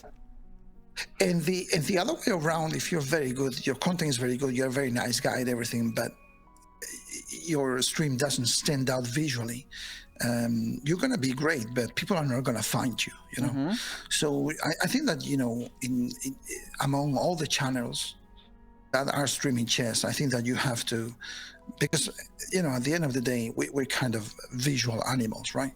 So you have to like what you're seeing visually. And then that's how you come. And then you have to have good content. And this is how you stay, right? But you have to, in my opinion, you need to have both things. Good content, but also a nice layout and something that stands out and something that is nice to the view so that people, are attracted to it and then they can stay for the content that you have. There is a third way that I mentioned before, in my opinion, how you can stand out, and this is by creating a persona or whatever. But I don't like that one, And this is there's a lot of people that they wear a wig or they wear costumes or they're faking being someone they don't, and I do respect it, but I don't like it. I think that it's, in my opinion, more valuable if you're yourself. So that would be in my opinion, the non-technical part, right? So work on your layout, work on something that is nice and that you like, but something that is appealing at the same time. And that's it, pretty much. That's it. Other things that I would say, non-technical. We're always on the non-technical part. Non-technical right now. Yeah. It's like work on your schedule. Right? That would be, if I have someone right now that comes to me and say, hey, give me a tip if I want to start streaming. I think that my number one tip would be have a schedule. Yeah. Right? And a schedule doesn't mean stream every single day. Some people think, having a schedule means I have to stream every single day. No, you can stream if you want once a week, okay? But if you have a schedule, you're gonna discipline yourself to stream the very same day, and you're also, instructing your viewers, and so that they know that you're streaming, I don't know, on Friday at 7 p.m. Yeah. And they can expect you to be online Fridays at 7 p.m. And I see that mistake, being made by a lot of streamers, and they just, they stream what I call ad hoc, right? Yeah. They wake up in the morning and right? exactly, they wake up in the morning and they're like, I feel like streaming today, and they're online, and I guess that if you're a viewer of that channel, and all of a sudden you see the window pop up, oh, this guy is online, and then it goes away, and so you know what I mean. They don't know when to expect that you're going to be online. Right? So that doesn't mean that you have to be streaming for 7 days or whatever. You can stream one day if you want, but have a schedule. It's going to be good for yourself, for your discipline, and it's going to be good for your viewers because they know when you're going to be online and they can expect you. Yeah. Okay. People know that you're streaming on the weekend, Thinker Teacher. So everybody knows it right now. Exactly. So we all stream sometimes ad hoc, right? But instead of having a schedule, if you were streaming one day, Monday morning, and then Tuesday evening, and then Monday in the afternoon the next week, you're gonna drive them crazy. Yeah. And they're never gonna know when you're online. So that would be another tip. And another thing I would say, this is something very funny that I read in a blog, or it was a YouTube video. I can't remember, but. Something very difficult to do in the beginning, but another thing is hide the viewer count. Oh, I got it. I watched that in YouTube as well. I know what you mean. Yes. Continue, please. Forget about the viewers. And that's it. Yeah. And it's very easy to say, but I remember when I was like, okay, I'm gonna give it a go. The first 2-3 streams, they feel really, really weird because you used to see whatever you have, in the beginning, you have 1-2 viewers and you're growing 3-4, and all of a sudden you turn off the viewer count and you don't know if anyone's out there, right? Yeah. And sometimes if there's nobody chatting, for 5 minutes or whatever, sometimes you ask yourself, am I alone? That's the point. Am I talking to myself? Yeah. It has a purpose, right? And the point is, the first 2-3 streams is gonna be like, it's gonna be weird because you're gonna be like, oh, maybe I'm talking to myself. There's nobody there. After those 2-3 streams, it becomes very natural. Yeah. And I don't have the viewer count. I never know, Thinker Teacher. I never know how many viewers I have. And guess what? I don't care. Yeah. Excellent point. There can be 1,000 and I wouldn't know. Maybe someone has rated me. Maybe, I don't know, someone's rated me and he sent me like 5,000 viewers. I wouldn't know, I wouldn't know. I will ask Gotham Chess, no problem. Exactly. So I wouldn't know. Okay, now I know because I get the notification of the rate. But if I didn't have it, I wouldn't know. Yeah. And at any given point, I don't know. Maybe there's 1 viewer, maybe there's 0. I don't know. But there's a point, you know what I mean? There's a point, and the point is that it doesn't affect your mood. Sorry? It doesn't affect your mood. Can you repeat? Because, it doesn't affect your mood, your mood. Okay, got it. Your state of mind. Your approach to what you do, right? Exactly. We've all been there. Imagine that you have, imagine that you have 3, 4, 5 viewers. And all of a sudden you see the counter and you see that 2,000 more people have come. In the beginning you have 3, 4 viewers, and when you see that you have 8, you're happy, right? It's like, wow, And then you feel that your energy is boosted. You know what I mean? It's like, wow, we have a lot of people. So you start I got the recognition. Exactly. You start talking with more energy, and you start being more proactive and everything. Now instead of 10 people, then again, 8 people go away and you're left with 2 viewers or 1 viewer. And then you feel that your mood goes down again. It's like, oh, they've gone away. I don't feel like, talking. Everybody's leaving. And that really affects your mood, And so that would be and again, it's very big. It's very difficult to do it in the beginning, but I think it's going to help you in the long run. Because if you don't know how many viewers you have, you're going to have a stable mood, and you're going to be talking no matter. The number of viewers, it's not depending on your mood, and the opposite is true as well, right? Exactly. Very especially if you're a shy person, because you might feel a little bit overwhelmed if all of a sudden you have 2,000 viewers and you never have 2,000. You're like, oh my God, I'm gonna be talking for 2,000 viewers, and you're gonna be nervous. You know what I mean? So you don't know can be 1, it can be 0, it can be 10,000. You don't know. Yeah. You just be yourself and just keep streaming and. But it's difficult. I mean, the first 2-3 streams are kind of weird because you don't know if there's probably anybody out everybody comes through that, right? Everybody comes through that, right? Unless you have 1,000 followers, let's say, for Instagram, from Twitter, and then you start streaming, probably everybody who is starting from scratch have the same feeling, right? That you starting from the scratch, nobody is watching. Jesus Christ, maybe my camera is bad. Maybe nobody, let's say, is listening because I'm muted, right? There are some different, let's say, situations, right? And now, if you allow me, my friend, I will just give you a little bit of rest because I would like to sum up all this stuff. At the same time, we have one very much intense guy who is asking the questions, really, really great ones. His name is Stress Immense, and I will just try to, let's say, sum up and answer them. Is that okay? Sure. Okay, got it. And then there are the questions that are super, super important for most of you guys. And one of that is about the playing. When you are playing, is it more important game quality or content? Maybe I'll just answer it briefly. To me, if I am streaming, it's better important to have the, let's say, experience to my viewers who appreciate it the most. For example, if I am streaming and I say to my viewers, I am playing super solid games, I want to shred out into the pieces this guy, I'll be playing the best lines possible, right? Then I'm not, let's say, throwing for the content, right? Unless it is sound sacrifices, I am playing super solid.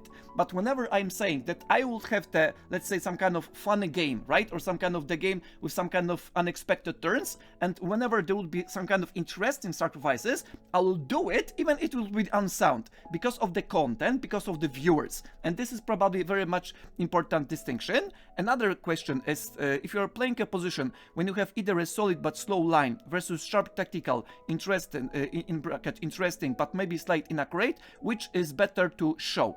It depends on the goal, as I mentioned before. Because, for example, if you want to help your viewers and audience to learn about the solid play, something like the play that is not possible to, let's say, refute all of the lines, you're playing solid line. But if you want to show and experience the things that sometimes you can make some kind of dubious move and what happened afterwards, then after the game you can show your viewers. Let's see in the engine. Engine says that it's slightly better or slightly worse, but at least it was not a blunder. But of course, depending on the style, depending if you want to let's say surprise your opponent, it is pretty much depending what you want from yourself and what you, let's say, promise to your viewers. Of course, not all of the time you can say, I promise you this way, and you provide it, right? Therefore, it depends on different factors.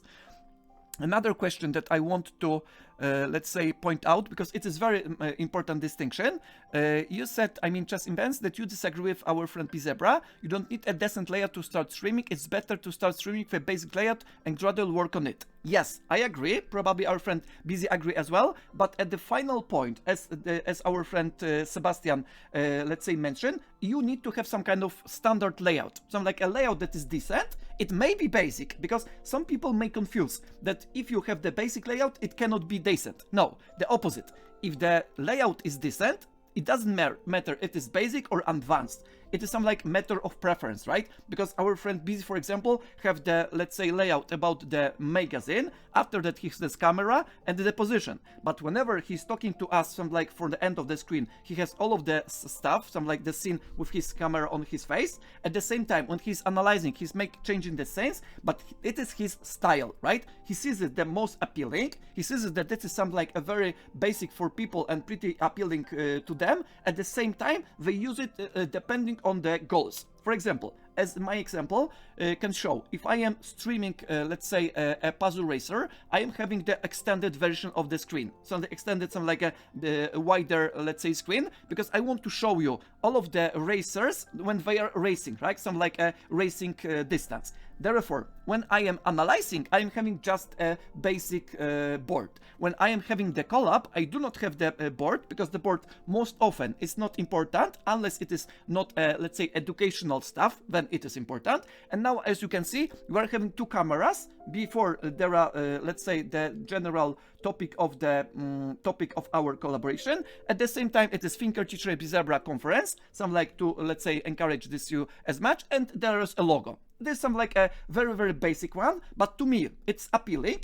it's decent, and it is not overloading, right? Because you do not need any more like that at this moment, except of the, let's say, chat that is next to the, let's say, main screen, and you have the timer, because this way you can expect when the, let's say, conference can finish. Another question, because there was a lot of them, what's more important initially, to gain experience presenting as a streamer? And I'm not sure if it is another point to this question, but I would say both. For example, you need to start presenting yourself very briefly. For example, I am Thinker Teacher, I used to play chess, I have been in community for such a times, blah blah blah. Just 2-3 minutes, and then do what you think it's best. For example, if you think it's best to provide analysis, just provide analysis. If you think it is great to make a simul, do a simul. If you think it's great to make a hand and brain, make a hand and brain. And slowly, your viewers will start to pop up. Slowly, they ask you what they would like to have, and if you just interact with the viewers, it would be something like, Thinker Teacher, we would like more you to play the games against the strong players, right? We would like to more you to, let's say, make the conference with our friend Bizzy. And there you have it, right? Depending what you need, what your audience need, because we are getting the audience, right? We are working to have the audience, our, let's say, people who are supporting us, listening to us, at the same time they're interacting. And then, depending on your resources, on your, let's say, investment, all of the stuff, you can provide a different type of stuff. For example, this year, I am focusing over having 40 collaborations. 40, not 4, right? Therefore, I'm asking, sometimes nagging some of the people, would you like to make collaboration with your teacher? Maybe later, maybe now, right? Because after I just reach 40, I will not do it anymore. So like if I cross 40 collaborations 2022, I will focus on different type of content. For example, I will be playing Freya, some kind of advertisement if you wish. I'll be playing Freya exhibition match tomorrow. Tomorrow, we'll be having 4 games, 3+2, it is something like warm-up, and then we'll be playing 2 games, 10+5. And after these games, I mean not the warm-up, but the main ones, we'll be expressing the analysis, right? Some like what we were thinking about the moves, what were the plans, variations, and so on. And in the same time, we agreed that Freya will be streaming on her channel, and if you would like to hear what Freya is providing at the time of playing, you're just muting Thinker Teacher, right? And if you would like to know what Thinker Teacher is thinking about, let's say, the moment of the game, you're muting Freya. And if you unmute both of us, at the moment of, let's say, after the game is over, you'll be listening what our ideas were clashing. For example, what Thinker Teacher thought, but what Freya could refute it, or the opposite, right?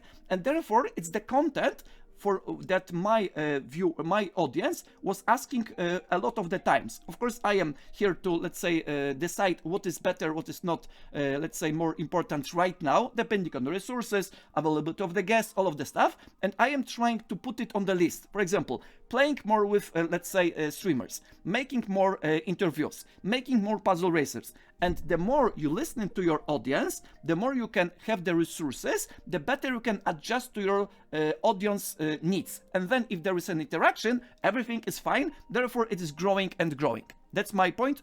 In a moment, I'll just give you the opportunity to express, Bizzy, okay? I'll just answer that in a moment. I'll just let you know. Where's the most important initial gain experience presenting a streamer? I answered that. There is just 2 of them. Give me a second. Yes, what's important in inconsistency? Inconsistency, it is one of our friend Bizzy just mentioned, that you need to be consistent in the sense, at least of course, it is the basic one, that your viewers can schedule your time for you. Right? For example, if I'm streaming exclusively on Friday from 10 p.m. up to 2 a.m. Central European Time, all of my viewers, all of my audience who want to and who decided to watch me, they need to invest this time onto being on my stream. They do not have the luxury to looking for all of the Twitch for Thinker Teacher, but they know that from Friday from 10 p.m. up to 10 a.m. they will be watching Thinker Teacher. Actually, right now it's Friday, Saturday, Sunday, by the way, right? Okay, another one. Thinker Teacher, we are master of ads. No problem, it's my channel, after all. Okay, I'll answer this question.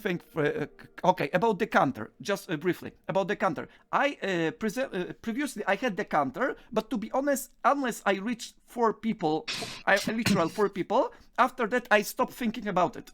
I stopped thinking. I'm really honest, because if I have 4 people, it means that at least 2 of them will be interacting and 2 of them will be cleaning the house. Both is good, right? Because if they're cleaning the house, but they're listening, they are something like the people who can, let's say, benefit from that. And 2 of them need to interact, because if one of the person is getting tired, the other one takes part. That's my idea, right? Okay, and now I have probably just, let's say, answered all of the stuff. And now if you can elaborate from your point of view, my friend Bizzy, what I just, let's say, tried to share, it would be great as well. Please elaborate if you wish. Yeah, no, I was before related to the question of the layout and so on. I mean, I agree. You have to find the balance, right? And you can't, the first time that you're streaming, if you're gonna be streaming for the first time, you can't have everything perfect, right? So in my opinion, yes, I agree with that. I mean, you can be working on your layout forever, delaying, delaying the streaming. I mean, you have to stream, and this is the most important. Just interrupt you for a second, microsecond. Perfection is killing your stream. It's better to start with even bad layout for just a few streams than just making the perfect layout into infinity and never start. It's absolutely, let's say, one-sided, right? Continue, please. And there's always examples, of people like that. It's like, I haven't started because, I need to work on my layout work. And it's like, 1 month and another month, and like, come on, man, just start streaming, and then you work on. But at some point, what I mean is that at some point you have to work on your layout and have something that you like, comfortable with, and something that in some way is sort of unique. What I mean is that because otherwise you're not going to stand out visually, and you're going to be not going to be okay with your layout yourself, right? Or at least it happens to me. If I'm not okay with what I'm showing on the screen, then I'm not happy, and this is the most important. But I agree, you have to find the balance. You can't be working on your layout forever. If that is at the cost of not starting streaming, that doesn't make any sense, right? And therefore, the tip number 1 would be just start streaming whatever you had, and after you have some things that needs to be improved, just improve it all of the time, step by step, each stream. Do not make it perfect, because it's impossible, right? That's a better way to put it. Start streaming, work on your layout, but start with something basic, and you're gonna be working on it, right? And the schedule is paramount. You have a good example, right? And it's only logical. Think of any TV series that you like. Yes, any TV series or programs. Exactly, or programs or movies, especially TV series, because they are regular. Regular every week, whatever you like. The Queen's Gambit, The Witcher, whatever you want. Imagine that the TV is putting the chapter, the episode randomly without telling you. Monday morning, then the next one is going to be Tuesday evening, and without telling you. And imagine Thinker Teacher. Imagine Thinker Teacher. He is watching all of the time, all of the day and night, because he's waiting for this episode to come. Yeah, exactly. And you're gonna be, if it's your favorite series, you're gonna be very pissed off. It's like, why wouldn't they tell me? Why don't you put it Monday evening, whatever? Yeah, specific to me, schedule. To me, streaming is the same. And keep in mind that when you have a viewership, people are coming to see you because they like your streaming. So if you tell them, you know what, and okay, everything happens, anything can happen, and maybe today you can't stream, that's fine. You can let them know. If you have a Twitter, if you have a Discord, whatever. Sometimes the migraine, some kind of accidents, right? Exactly, of course. But as a general rule, if you say, no, I'm going to be streaming on a Monday, Tuesday, and Wednesday, for example, they know what to expect, right? Rather than, and I see a lot of streamers that don't have a schedule, and they stream regularly, right? Without having a schedule. And I think that, the viewers are going to be crazy. They don't know when to expect you. Again, think of any series you like, and think of it, randomly popping up any day of the week. You don't know what to expect. You're going to be pissed off, and probably at some point you're going to be missing streams that you would like to see. Then you have to check the VODs, and let's be honest, nobody's going to be watching the VODs. After 2 weeks are gone, right? Yeah, exactly. And so that's paramount, and I think that there's a lot of streamers that don't don't give it the importance that it needs, And a lot of people, when you tell someone have a schedule, they think, oh, but I'm not going to be streaming 7 days a week. No, I mean, you can stream once a week, at least, you know. Absolutely. But set a day, and a time, and stick to it. And stick to it. It's going to help you. The most important. Stick to it as much as you can. It's not only good for your viewers, but I think it's good for yourself as an exercise of discipline, because sometimes you don't feel like streaming, but but I said that I was going to be streaming every Monday at 6. So, okay, so I should. And then you come and you stream, it's also self-discipline. I think it's beneficial for everybody. So yeah, absolutely. You have just pointed out all of the things very, very well, and I'm happy about it, because this way everybody who wants to start streaming is not something like having the, let's say, pressure that I need to do it 5 or 6 days a week for 6 or to 8 hours, right? Nobody can afford that except of the 1%, right? 1%, maybe less, of the people who already can have the resources. For example, they have financial background, right? Some of the stuff they can allow for that, right?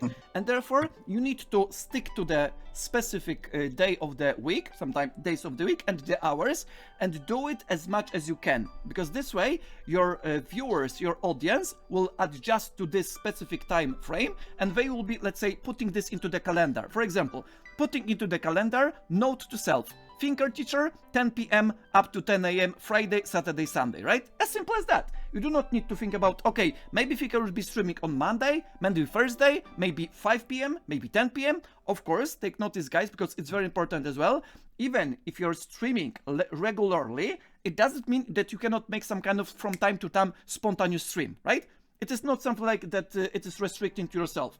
You can do it from time to time if you feel such a need, or maybe there is some like the specific time frame, because, for example, you have the collab and you are asking the collaborator partner what are the days. And for example, the collaborating partner cannot do it on weekends, but he can do it on Monday. For example, I will be playing exhibition match with TK, and we'll be playing this on Monday. And tomorrow I will be, let's say, telling my viewers and the audience that if you want to see this match, you need to go into, let's say, the stream onto Monday. Even in Monday is not a regular one, right?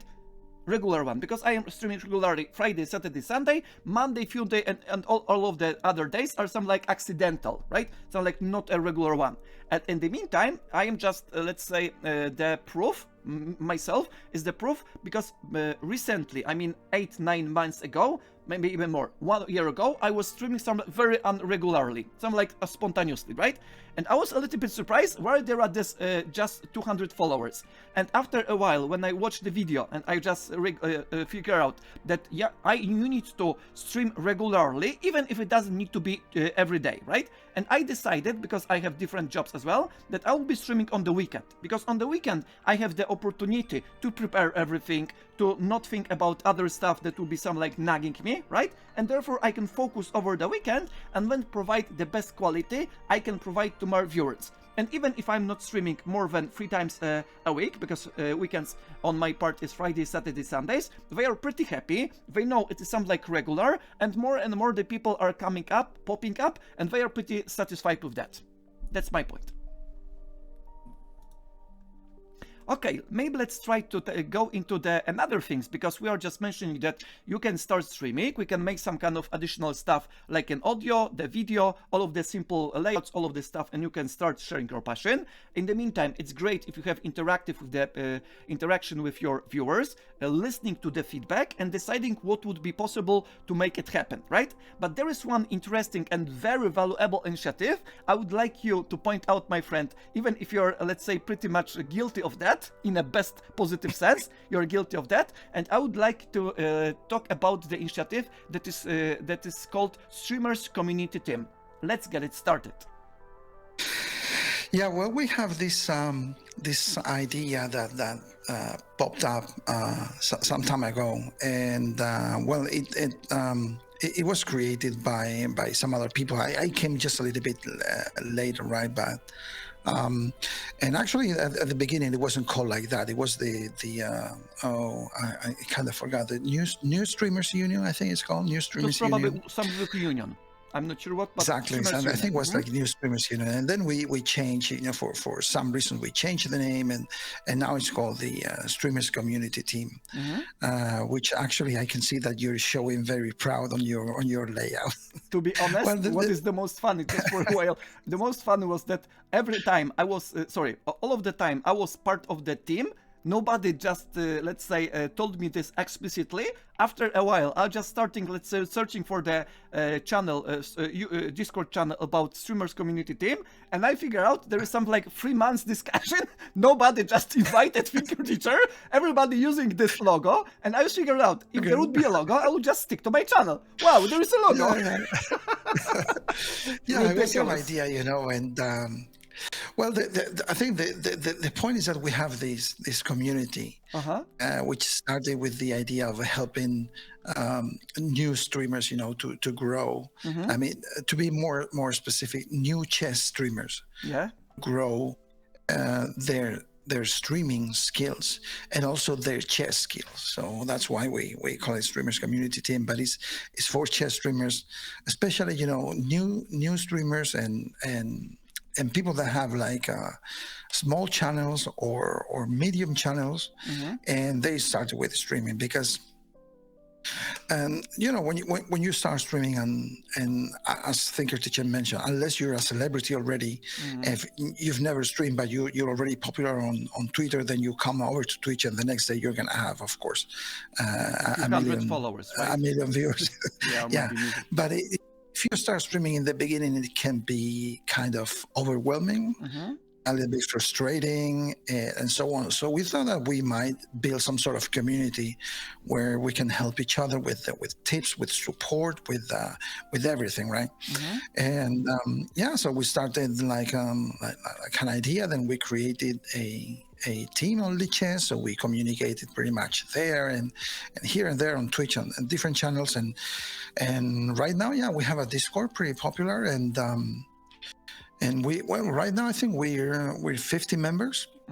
We have to actually kind of close the quota at 50 members because our motto, our idea was always quality over quantity, right? So we don't want to have a lot of people, and at some point it's not going to be manageable anymore, right? So we decided to keep it at 50 members, 50 streamers, let's say. And there's also the people that we call the interns, which are people that are just starting without maybe a schedule or whatever. And then at some point they're going to become like full streamers, and they're going to become full members. And then we have what we call the supporters, right? Which are people that they're not streaming, they're not streamers, but they're always around, and these are your viewers. Maybe they don't stream, but they're always around here on Twitch. They always show up and different channels interact with you. They like to be on Discord, so we like them to be part of our family as well, of our community. The only thing is that they don't stream for now, but that's absolutely fine, and they're our supporters. So in all, we have like around 50 members and another 45 supporters interns. So we have around like 100 people on Discord, and so we give tips. We have a lot of channels, and some people come with some questions. How can I don't know, set up this audio or this layout or this whatever? So there's always someone replying, trying to help. And of course, mainly we're chess players, right? So we organize also chess tournaments. We have a chess ladder. We have the team battles, in internal. So and so we're always sharing ideas and playing together. And I can say I'm proud to say that we have a very, very nice community, and there's tons of good people there, and we're always around each other's channels, and it's very nice, and I'm very proud to be part of the community. Yeah, it is a great initiative. And in the meantime, I'll just point out just one important detail, that whenever we are in this streamer chess community, most often, it's not the obligatory, but something like a good practice, right? Most often we try to rate after the stream is over to other member of streamer chess community. Is that correct, my friend? Yeah, correct. And that's part of our idea of supporting each other, right? So instead of rating someone randomly, or maybe rating someone who really doesn't need to be rated, Yeah. right? Because maybe they already have like Hundreds of 3,000 viewers, right? right? Exactly. We usually rating each other, and it's our way to support each other. And yeah, I think we're pretty successful at building community. And again, the people that join us, in the beginning, they might be a little bit lost because they started streaming not long ago, and they don't know very well how to handle this, in this world. So you feel like you're part of something, and there's a lot of good people that are there to help you. And yeah, I think it's a really, really nice community, and I'm very proud to be part of it. Yeah, I'm very proud. And in the meantime, I want to thank you very much for this initiative, because not everybody can know that you are one of the driving force with our community, in a sense of smaller members, smaller streamers. Sorry, because you are just encouraging us. At least you encouraged me to make more of the collaborations, because it was some like 6 months ago that we were having the collaboration with Sudakos, Tiberian, you and me, right? And it was something like that, guys, let's make it bigger, let's make it, share it more. I will just show how to do so. I'll just support you. I'll just create some of the stuff. And there was something like that. Bizzy, are you drunk? And after that, it turns out, no, he just set it up this way. He'll just show this way. He'll just layout. He'll just this. He'll just that. He'll just provide this, let's say, additional stuff. Wow, it's great. And therefore, I'm super grateful for that, because now we are having, let's say, more opportunities, especially as you just mentioned, that there are a lot of people who start out, let's say, streaming, and then they feel some kind of loss, some kind of lonely, right? Because, for example, you do not know anybody. You're just having 2 viewers for a month, and what you do, right? You do not ask everybody, let's help me, right? Just if you just belong for such a community and you are given the support, it is a way easier to grow, a way easier to persevere and not to quit this, right? Yeah, absolutely. Okay. And yeah. No, and if you just started, you've always benefit from everybody's tips, right? If you're feeling that, I don't know, hey, I don't know how to do this, or I don't know how to get more viewers, I don't know how to get, there's always someone that is gonna tell you, how you're gonna give you some tips or whatever, so that you can improve. And yeah, I think it's a very nice way. As you're saying, when you're starting, you might be kind of lost and lonely, because you might not have viewers and you feel like quitting, and it's always nice to have someone who supports you. And that was the main idea, when we created the community. And again, our idea is quality over quantity. So it would be very easy to us to start advertising the team and getting everybody and get like 5,000 people in the community in Discord, but that would be pointless, and it's not what we want, right? We want to be part of some sort of a small family where we can help each other. So yeah, it's a great initiative, and therefore I'm super grateful for that. And I guess if everybody in this community will support each other, we can grow and help others to start out maybe different initiative or another initiative with something like encourage them to do more with their inside communities, right? And that's the point, I guess. Okay, thank you very much, my friend, for explaining all of this stuff, because you are the founder and great member of our community as well. And now I would like you to discuss the things that are pretty much connected to this one. For example, what are the ways we as a general community, as we can support our members who create the content, who stream chess and share their knowledge and experience, and help us to get better at chess and enjoy chess even more? How can we support our members in general, especially the streamers, because the streamers are on Twitch, something like the biggest, let's say, part, right? How can we support our members who are providing such a great initiative, such a great streams, educational, all of the stuff that we really appreciate? What are the ways to do so, and what do you think about the ways how we could or should support them? Please elaborate. Well, first off, I think that when we find someone new to the team, and they're always like, they're very grateful to be there, and they're like, okay, I'm gonna start streaming now, so just drop by my channel and tell me what you think. There's always a lot of us, that drop by, and we always, first off, we provide some feedback, and there's always some constructive feedback. And there's always somebody saying, and it happens to all of us. I remember that I was told, someone told me, oh, I think that you should, you should put your chat on the layout, right? And I was like, yeah, I was gonna do it, but I never found any use to that. And they were like, yeah, but there are a lot of people that like to watch Twitch on the mobile, and they go full screen because otherwise it's too small. Yeah. And if they don't see the chat, they don't know what they're talking about. And I was like, I mean, you're right, and this is always very, very useful insights. And so that's the first thing I would say. And another thing that I see very often is that when people start streaming, this is what we said before, right? You have to find a way to do your stream unique in some way, right? And some people just start streaming without knowing what they want to do. Yeah. Okay, they just start streaming because it's trendy. It's very cool. It's something that everybody does. Exactly, and they start streaming and they start playing. And at some point, you have to ask yourself, okay, but what do you want to do? What do you want to offer, right?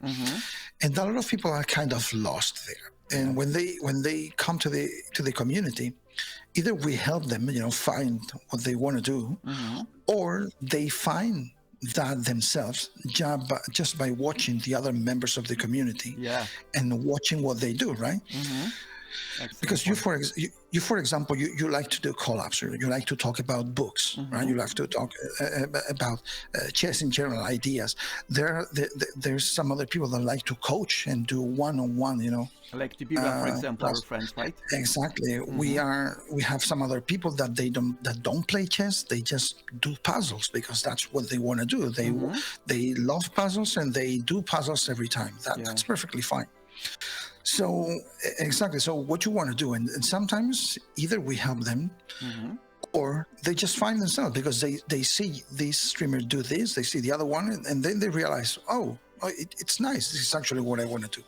Is it some kind of role modeling? That's what you mean? Role modeling a little bit, right? Exactly. It's mainly you have to do what you love and what you feel like you should be doing, right?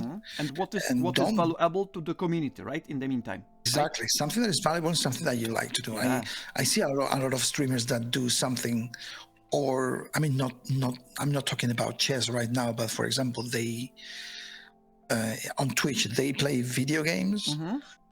And they are very trendy because they give you a lot of viewers, and they, it's the trend now, and they don't like playing them. Yeah, but they do it from the different reasons, right? They do it because they get viewers, and so something similar, So do whatever you want to do. You don't have to do this. You don't know how to, or you don't want to coach people. Don't do it. If you don't like, doing puzzles, don't do it. But find something that is valuable to you and to the community, and do it, right? And so I think that we provide some guidance in that sense. Yeah, definitely. And of course, there's always the streaming part. There's the chess part and the streaming part. If you have any technical questions, whatever, there's always somebody ready to help. And I think in general, people that are willing to learn chess in the community, I think that they can learn chess in the community, because there are some very good coaches that, and there's always, people willing to provide some advice, regarding chess if they are.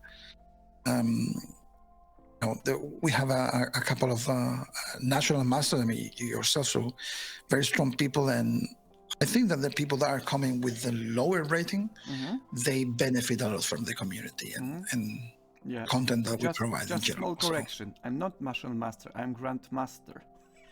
Yeah, that's true. In education, in chess education, right? Please remember about this, my friend. Absolutely. I'm not going to ban you. I'm not going to ban you. This is last warning, right?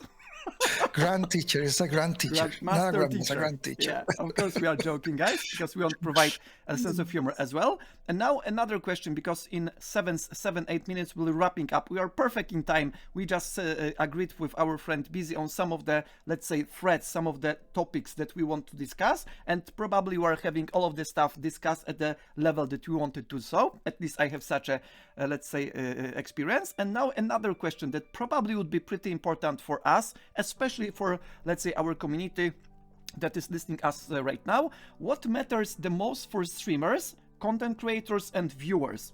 And I mean, especially with some kind of things that are pretty much common, especially so-called, because we're talking about already, right? Let's sum it up a little bit in a different content about followers, subs or subscriptions, donations, bits, and all of the stuff. What matters the most for content creators, streamers, and viewers from your perspective? Because you said that you are the streamer. In the meantime, you're the viewer because you are viewing the, let's say, other streamers, and at the same time, you're a content creator, but not in the sense that you are, let's say, making the YouTube videos and putting on your channel, but content creator at the time of streaming. That's what I mean. You know what I mean? Something like at this perspective. Okay? Absolutely. So okay, I'm gonna give you my view on that, and I think at least when you start streaming, this is what you. I mean, when you start streaming, maybe always. At least that's my view. You know what you should care about, or at least what I care about is viewers. Yeah. I don't want to say I couldn't care less, because that sounds very harsh. It's like I don't care at all. But what I mean is that maybe I'm not that much focused on that, right? Maybe that's exactly. I'm not focused on followers. I'm focused on viewers. And to me, and I'm gonna give you an example, if you prefer, because I'm gonna. I think that is better if you see this with numbers.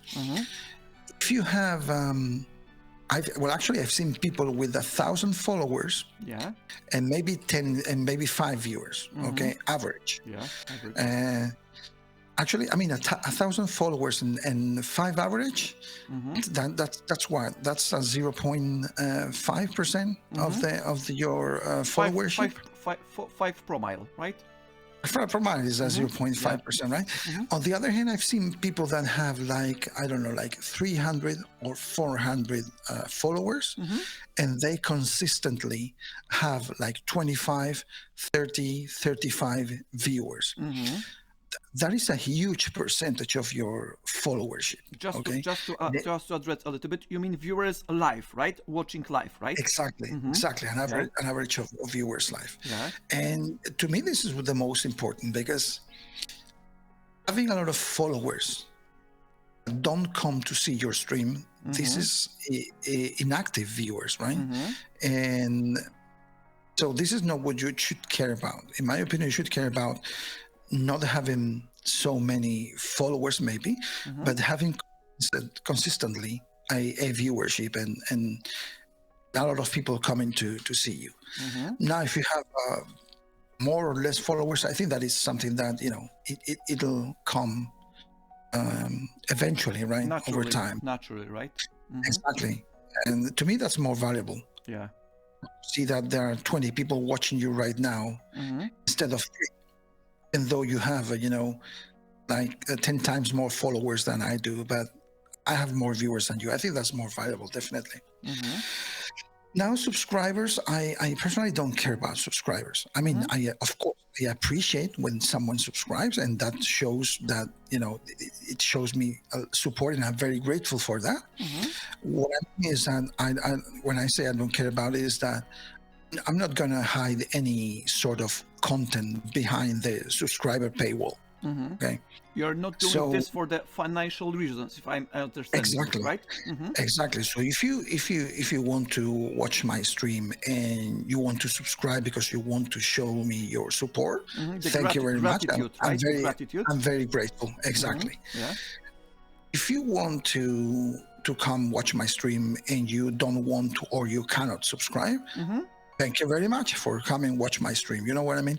I'm not gonna say this is special for viewers. You do not make some kind of paywall behind. You need to pay for that to watch that, right? Exactly. You're giving everything for free for everybody who is willing to watch that, right? That's my philosophy, and that's why I don't have any chat that is followers only or subscribers only.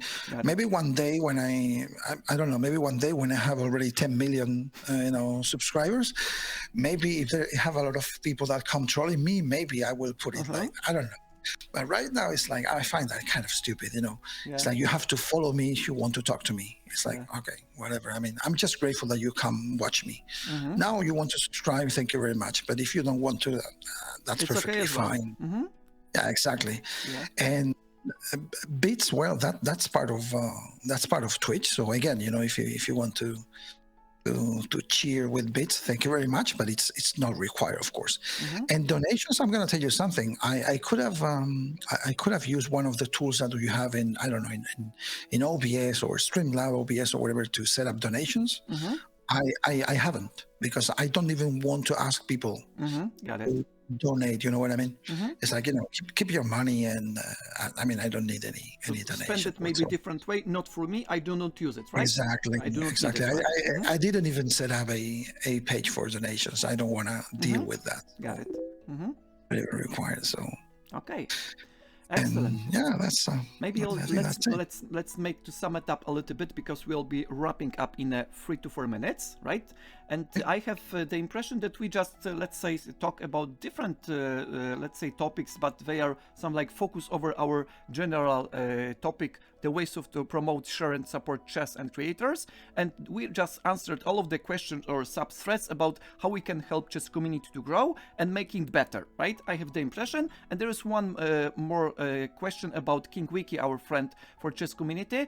And maybe I'll try to ask you this question as well. After that, I'll just answer this question after your response. He's asking how important is to you to get the average viewership above 75, but I will add from myself, how important is to, let's say, cross the, if I'm not mistaken, 15 or 25 to be the affiliate, right? Affiliate program.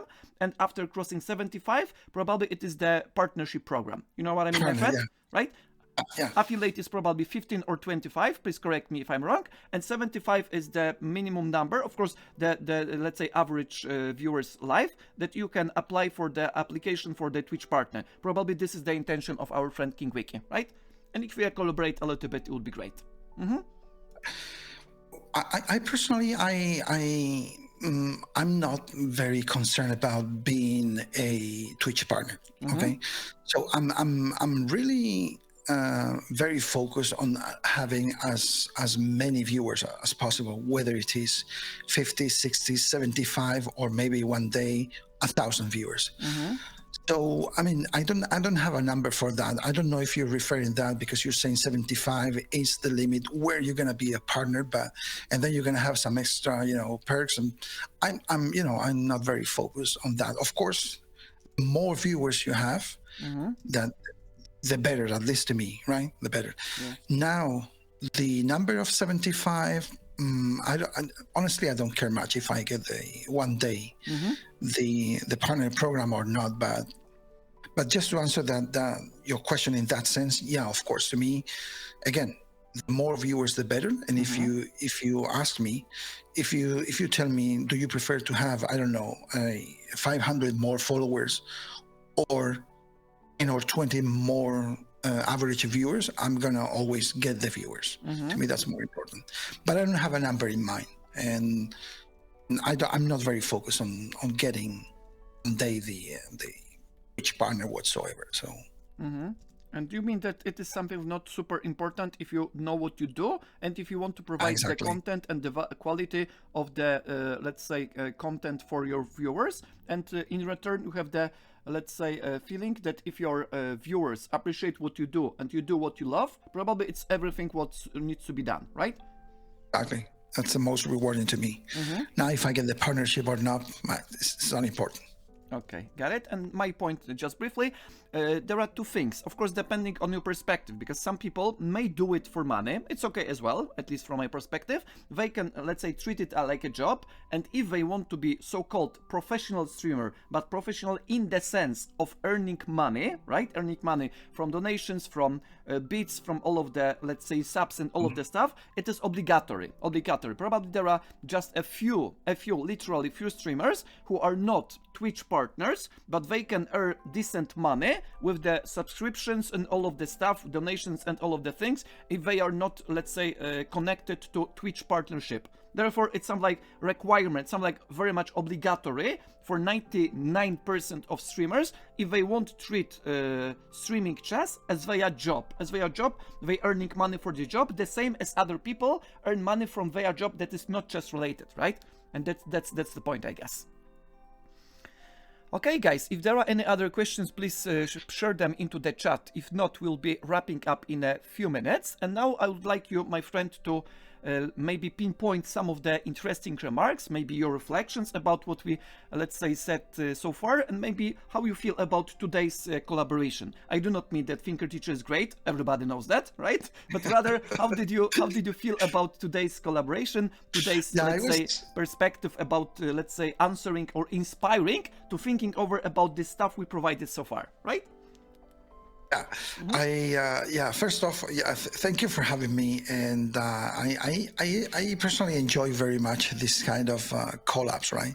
And that's the reason why I started doing these shows that we had, because no matter the topic, I think it's very interesting when you just invite people over to your chat and you provide some discussion, conversation. I think that's very entertaining for the viewers. So in general, I think I like very much what you're doing, the collabs, and I'm very happy that you set up your goal to have at least 40 this year. I think you're going to have more than 40, but we'll see. But yeah, I think I enjoy very much the format, and yeah, the chat was great. I think that we talk a little bit about everything, but the most important to me, or at least one of the things that we discuss, is related to, of course, streaming chess. Is if you're starting to stream chess, or at least that's the way I see it, right? It's because you like it. Don't force yourself to do so. Exactly. Don't do it. Let me put it this way: don't do it for the money. Very good point. Very good point. You know what I mean? I mean, that was my idea when I started streaming chess. When you have the mindset, I think that you really enjoy more what you're doing, and you're not so much focused on subscribers and followers and donations and tips, and you just enjoy chess for the sake of streaming chess. So at least that's my advice. Don't do it for the money. Don't be. Okay, thank you very much. It is a great summary. And last question, something like a little bit off the head. What were the most surprising to you, either for the questions, either for the comments from today's collaboration? The most surprising that you maybe a little bit not expected, that something like a little bit, something like a spark, something like a flashback that you may say, oh, it was something like a new, something like a little bit surprising. What was that in our collaborations today? Either with the questions, either with the comments, either questions from the chat. It's up to you. Well, the most surprising to me was your first question, how I started with chess, because honestly, I don't remember how I started Thinker Teacher. I could answer all your question, but that one was the most difficult, and I'm not joking. You know, I can't remember my whole life, you know, that or at least, you know, my adulthood, that I like chess, and I started doing that. But how I got into chess, I don't know. That I didn't expect that one. That kind of, you know, put me on the spotlight. Yeah, sorry, I caught you off the guard.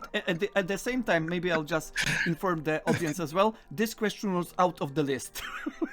Therefore, honestly, I can't remember how I started or how I started. So I just remember being playing chess. Yeah, got it. Absolutely got it. Okay, thank you very much, my friend, for this interesting and very enlightening and very fruitful discussion. I have the impression that we simply inspired some people into at least rethinking their approach, right? Some like taking the things from different perspective. At the same time, we shared our opinion and we shared some kind of experience and our approach. Take notice, guys, it's not some like a final truth, right? We are not the oracles. Even it's one of the viewers said that Bizzy is an oracle, right? Oracle in the sense of driving our community, right? But in a general sense, probably not everybody of us is a miracle, but therefore we are pretty happy about it that we could do another collaboration. In the same time, we could just give you some perspective of Thinker Teacher and our friend Bizarrebra, our friend Bizzy in shortcut, that we simply try to put you in a situation that you will be feeling comfortable with answering these questions from, let's so-called dinosaurs. Right? Okay, once again, thank you very much, Thinker Teacher, for having me. It was great being your channel name. It was great. Thank you very much for accepting the invitation and for accepting all of the stuff that we prepared, because it is very important. Because, for example, if people who are starting out and just watching us and thinking about streaming or thinking about the incentive, about all of the stuff we discussed, they probably will be much more encouraged and probably feel comfortable or more comfortable with this, let's say, answers, because this way they can see these things in a different perspective, and probably that it can help them. Therefore, I'm super grateful for that, and thank you very much for, let's say, making this streamers chess community team some like flourished, and this is the great initiative. I am very much proud member of this initiative and this community as well, and I hope we'll make another collab in the future, right? Okay, I hope so. Thank you very much. Thank you very much, and take care, my friends. Bye bye.